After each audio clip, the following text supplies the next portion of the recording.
Today, so I bought for Daddy Steve flowers. That's our garden in the back. Daddy Steve helped me to plant that one. And this one I bought. Yeah. And Daddy Steve. There's another flowers, Daddy Steve. I bought it yesterday. And I give him food. Chicken rice. He like chicken and chicken. And pork and curry chicken. Potato. And see, Daddy Steve likes sweets also. Especially lollipop. And Daddy Steve. Rest in peace, Daddy Steve, and be happy there. I know you are happy there.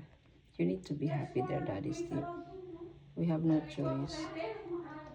I know you're guiding me with God. Love you and miss you so much, Daddy Steve.